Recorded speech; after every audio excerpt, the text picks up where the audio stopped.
Olá, seja bem-vindo ao Panorama. Aqui, direitos humanos, política e cidadania ganham destaque a partir do ponto de vista de trabalhadores e de movimentos sociais organizados.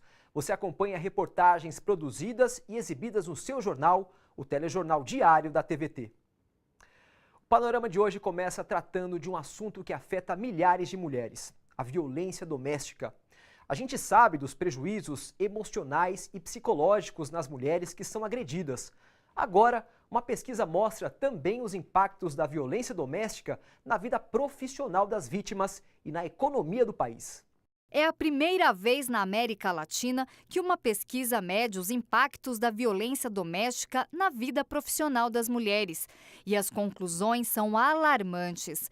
Falta de concentração, erros frequentes, dificuldade de tomar decisões e mais. As mulheres vítimas de violência faltam, em média, 18 dias no trabalho por ano. No nosso relatório, a gente deixa claro que mulheres que sofrem violência doméstica, e entendendo violência doméstica como violência ou física, ou psicológica, ou sexual, o que acontece com ela? Ela não consegue dormir direito, ela tem um nível de estresse muito maior, ela tem uma capacidade de concentração menor. Ou seja, usando uma metáfora, ela está até trabalhando, mas ela não está conseguindo render.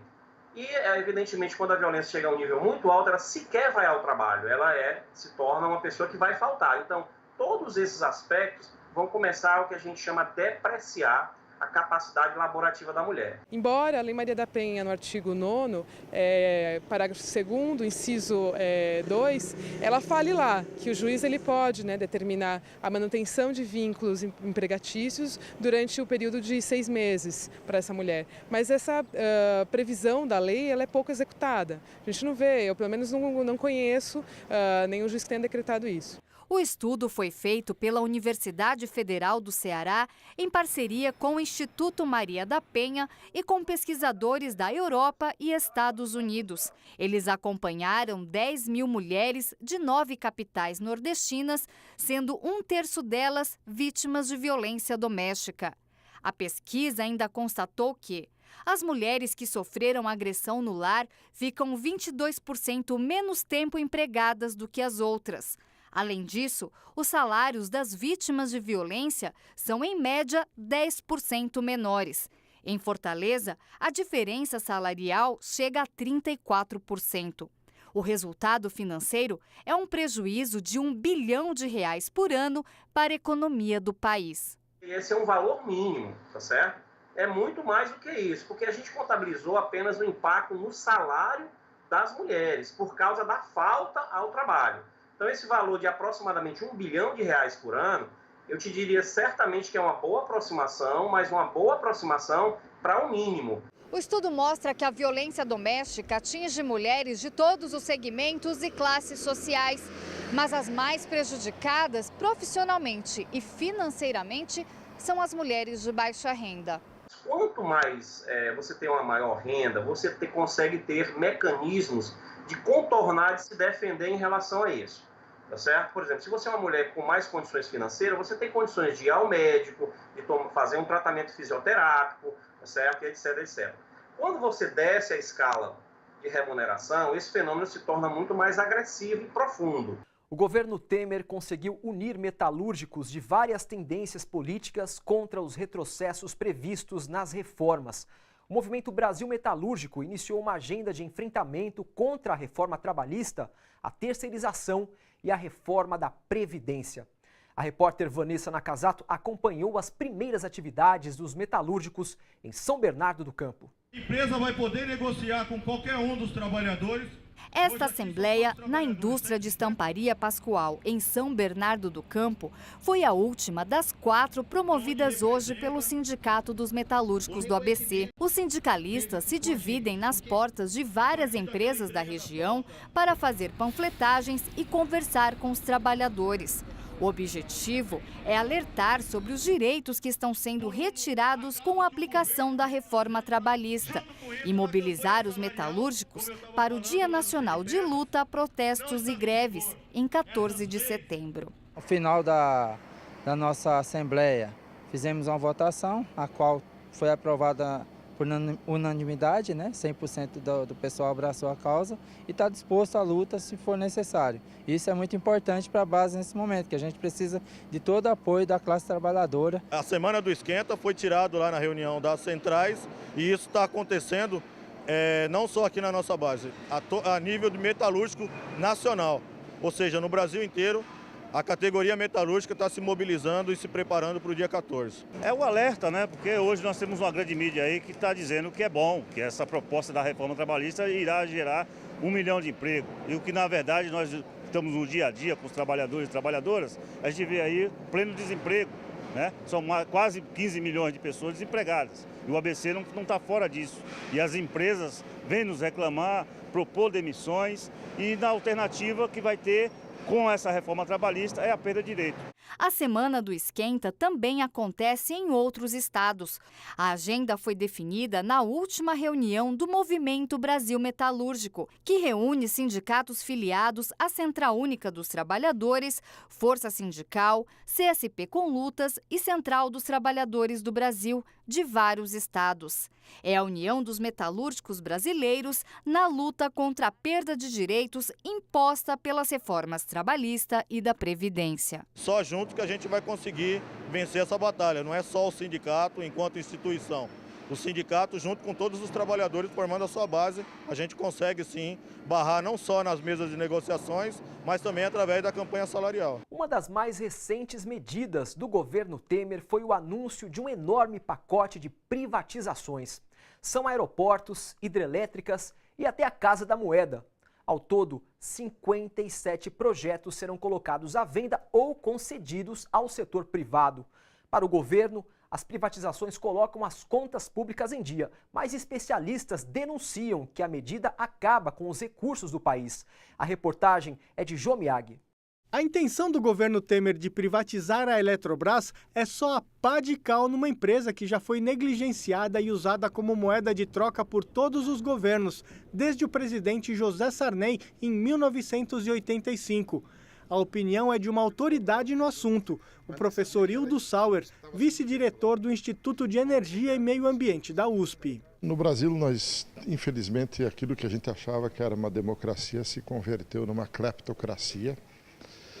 E agora, este governo ilegítimo está tentando promover um assalto ao sistema elétrico brasileiro. No governo Dilma Rousseff, as finanças da Eletrobras pioraram por causa de uma gestão equivocada, lamenta o especialista. As estatais do sistema Eletrobras foram utilizadas para fazer parcerias com grupos privados. E houve a medida provisória 579, que retirou da Eletrobras a grande geração de riqueza. Ela foi obrigada a assinar contratos de prorrogação da concessão por mais 30 anos, porém vendendo energia a um preço que é inferior ao custo de operação e manutenção. Para o professor, é mentira afirmar que a tarifa da eletricidade vai cair com a privatização. Acho que estão enganando trouxas. Dizer que vão reduzir tarifa. O que na verdade está por trás é um golpe. Privatiza-se depois, como sempre aconteceu. Acha-se um jeito de legitimar uma mudança de preços. A Eletrobras é uma empresa estratégica para o Brasil. Ela é muito mais do que uma produtora e distribuidora de energia, afirma o professor Sauer. O processo de urbanização e industrialização só foi possível com a Telebrás, com a CSN, com o BNDE, com a Petrobras e com a Eletrobras. Foram os grandes instrumentos que permitiram transformar o Brasil, que era um país eminentemente rural, num país urbano e industrial. Mas a Eletrobras é apenas uma das 57 empresas públicas que poderão ser vendidas ou concedidas à iniciativa privada. O objetivo do governo Temer é arrecadar dinheiro ou evitar gastos com empresas públicas para que as contas não fiquem no vermelho. No pacote de privatizações estão Congonhas e outros 13 aeroportos, terminais portuários, hidrelétricas, empresas e campos de petróleo e gás, rodovias, loterias da Caixa e até a Casa da Moeda, que imprime dinheiro e passaportes. Desde quando ele assumiu o poder de assalto, nós estamos tendo um desmonte de todas as políticas públicas. Então começou lá com o congelamento dos investimentos em saúde e educação e agora você tem, ele está chegando no máximo dele, né, que é privatizar, quer dizer, acabar com todo o patrimônio público brasileiro. Rita Serrano lembra que boa parte do dinheiro arrecadado com as loterias da Caixa Econômica Federal é usado em programas sociais e a privatização pode acabar com esses recursos. De 2011 a 2016, as loterias da Caixa, o conjunto das loterias teve uma arrecadação de 60 bilhões. Desses 60 bilhões, 27 bilhões foram para investimento social. Vai aumentar o déficit no desenvolvimento social, no desenvolvimento econômico, no empoderamento das pessoas. Os brasileiros não podem ficar apáticos diante desse desmonte do Estado brasileiro. Por isso, um ato contra as privatizações será realizado no Rio de Janeiro no dia 3 de outubro. Nós estamos chamando de Ocupa Rio. Nós queremos fazer um grande ato no Rio em defesa do patrimônio público brasileiro, em defesa da soberania nacional, porque a soberania nacional ela está sob risco, né? Você está vendendo o país a preço de banana para o exterior. Outra medida polêmica do governo Temer é a extinção da RENCA, a Reserva Nacional de Cobre e seus associados, localizada entre o Amapá e o Pará. O governo Temer não resistiu às críticas nacionais e internacionais e cancelou o decreto, mas publicou outro que manteve o fim da reserva e liberou a exploração em parte da área. Para especialistas, o novo decreto é para inglês ver, porque não muda nada de realmente importante em relação ao primeiro. No momento, a extinção da RENCA está suspensa temporariamente por decisão da Justiça de Brasília. A reportagem é de Michele Gomes. Os dois decretos do governo Temer sobre a RENCA são muito parecidos, já que os dois acabam com a reserva mineral de 4 milhões de hectares na Amazônia. E para este professor do Departamento de Geografia da USP, carregam um agravante perigoso. Não foram discutidos com a população brasileira. É preciso questionar se nós devemos fazer políticas dessa importância por meio de decreto. Existem normas no país, consagradas na Constituição de 88, que dizem que nós devemos passar por sistemas mais amplos de discussão, audiências públicas e também levar a discussão para o Congresso. Em Brasília, a Justiça Federal suspendeu temporariamente todo e qualquer ato administrativo que busque extinguir a RENCA. Localizada na divisa entre o Amapá e o Pará, coração da Amazônia, a RENCA foi criada em 1984, durante a ditadura militar, para preservar uma região rica em minérios como ouro, ferro e cobre e impedir a exploração mineral por empresas internacionais. Eles procuraram salvaguardar que aqueles recursos que lá ocorrem, que são raros, por exemplo, o tântalo é um material extremamente raro, que tem aplicações muito sofisticadas, como, por exemplo, toda a instrumentação cirúrgica, próteses, ele também pode ser usado para equipamentos eletrônicos. A ideia dos militares era, então, salvaguardar esses recursos para um uso futuro, porque havia já naquele momento a intenção de algumas empresas internacionais de entrar para começar a minerar esse material. Daqui a pouco você vai ver. Projeto de lei que tramita na Câmara Municipal de São Paulo pretende punir entidades por problemas decorrentes de manifestações de rua. O Panorama volta já.